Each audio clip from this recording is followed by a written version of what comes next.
back to Diaspora Forum. You remember the last time we talked about returning African facts, to Africa by Germany, by France, by Holland. In fact, across the world. There's a young man that I told you about some weeks ago. His name is, what's his name again? Mwazulu Diabanza. Very good. Yeah, Mwazulu Diabanza. This young man has been fighting through Europe to make sure African artifacts are returned. And then we're very glad to really inform you. We're not claiming credits for this, no. All we have to do is we have to add our voice to what is going on in the world to make sure that African artifacts return, because Britain has almost the best museum in the world, but guess what? What do they have in their museum? What do the French have in their museum? What in Germany? What do they have in their museum? But African fact, they should return these things, and gladly, some of them are going back. So congratulations to Mr. Mwazulu Ziabangi. His efforts is really paying dividend. We are very proud of you. Today's topic we're going to say is it's vis-a-vis what is happening around the world today, and that's why we decided to go straight to it. It's about religion. Yes, religion and racism. Yes, religion and racism. Why do we say religion and racism? Because we will try to highlight, to make sure we understand where we're going. We don't say Christianity. It's not because it's not just Christianity. In Islam, yes, Islam. Arabs have used Islam to perpetuate slavery. The Jews, the same thing. And then Europe decided to actually use it to really subjugate others across the world, particularly colored people. But first, like we always say, take a look at that. Yes, we want to know what our ancestors have to say about this, and the proverb of the day very succinctly explains this. It says what? Our ancestors do not need preachers to speak for them. Yes, they speak for us, for themselves. That's an African proverb. Think about it. It's not something we just say and then we rush away. Think about it. Our ancestors do not need us to speak for them. Because it's these preachers, this Irish, this British, this English preachers, they came and then they destroyed everything. They used the word of God. They used the word of God to manipulate people, to actually perpetuate slavery and inequality and racism, and that's where it all began.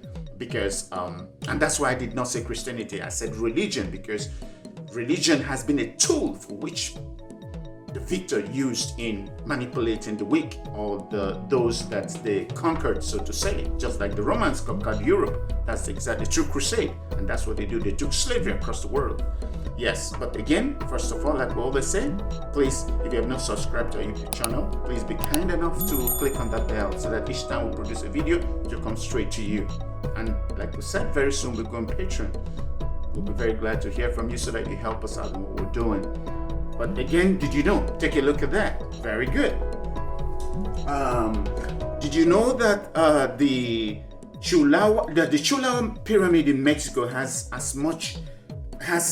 much wider base than the pyramid of Giza and has as much historical importance? I guess no, because it is a clear case of where modernity through the church is trying to erase history. This is why we all must stand up, we all must speak up, we all must demand the rewriting of history to reflect to historical facts, not as presented by victors, but facts as we all know it. History is not his story, but inclusive and collective. It is our story, the world's account as it is, and as we truly know it. Look at the Chilo pyramid in Mexico. You wouldn't know it or recognize it because of its defacing by the church. Yes, defacing by the church, yes. Look at it. Right on top of it, a grandiose edifice is built to mark the true greatness of the Asians and the Mexican people. Why do I say this? Because it is obvious the West could not believe that the same people they claim to be uncivilized, brutes, barbarians, could construct such incredible structures at such time. The best they could do was to cover it up, to cover historical facts, was to impose Christian structures on top of true greatness. Wait until they see the pyramid in the Atlantic Ocean. when it is popularized. Was done just as the pagan Sunday, I repeat, Sunday became Christian Sunday, not the Sabbath, and July and August months added to the calendar in order to honor Julius Caesar and Augustus Caesar, and we are made to celebrate pagan worship days and festivals, including Christmas, because they said so, and superimpose Christian dates on hidden festivals to make them popular. Once again, did you know? Yes, did you know? Look at how history repeats itself, and that's why we all have to stand up and really revisit history and make it inclusive, and so that all of us get part of it. Okay, like we said, religion and racism. Yes, religion and racism, because guess what? There is nowhere as segregated, as racist in kind as the church or even the mosque. If you think I'm lying, go to any church any Sunday and you will see racism with your eyes. You will see how divided the church is still, and we all proclaim we are children of God. The Bible, if we choose to go the Christian, if we choose to look at the Bible is not. From beginning to the end, from Genesis to Revelation. Genesis, God created all man in his own image. Not this person, not this person. We as a people, we made racism, we made differences.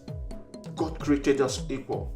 In Galatians 3:28, it said, yes, there's neither Jew nor Gentile, whether a free man or a slave, we are all equal. Although the Irish pastors, the slave owners used the priests to hold down the slaves and remove these things from the Bible.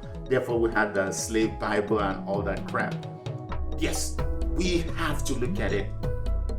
Slavery, division is festered by the church. Yes, Christians are the worst racists that I know on earth, because they brought racism into the church, and that is what is holding everybody down again. Until Christians stand up, until priests stand up, until the Pope, everybody stands up and tells people, no, it is wrong. Before, man, we all be able to discuss it freely.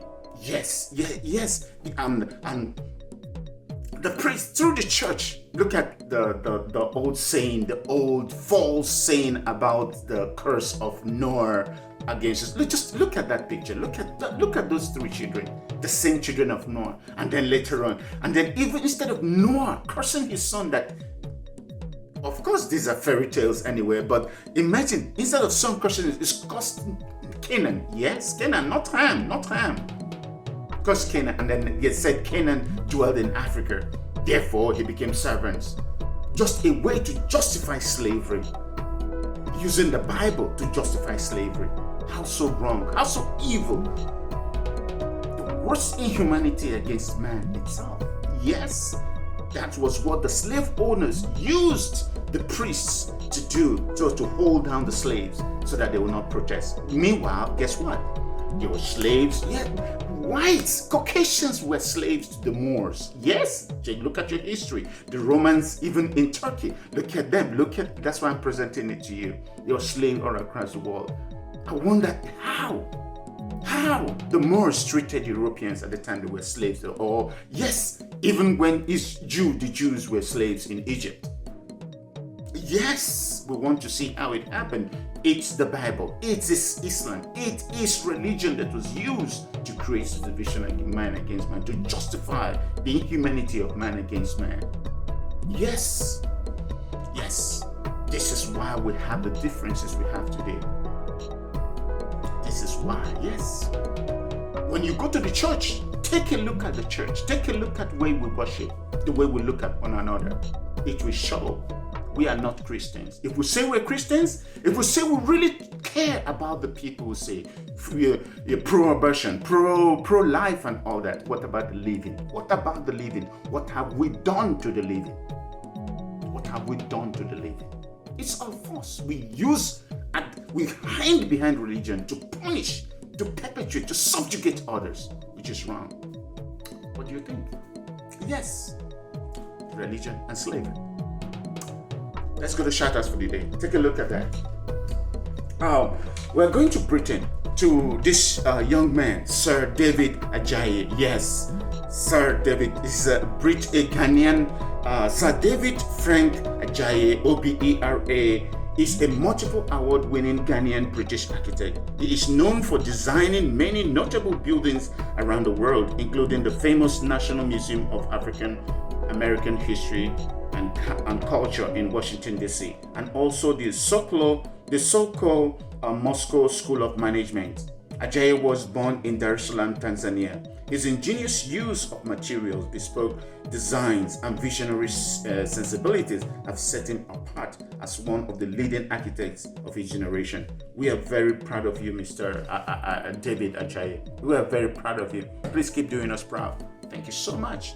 Once again, like I always say, if you look up, you see my information above. I really look forward to speaking with you one-on-one at very close range so that we can actually share the things that bind us together as a people. There's greatness in you. I can see it and I believe it. I believe in you to do well. Have a great day. And my God is my name.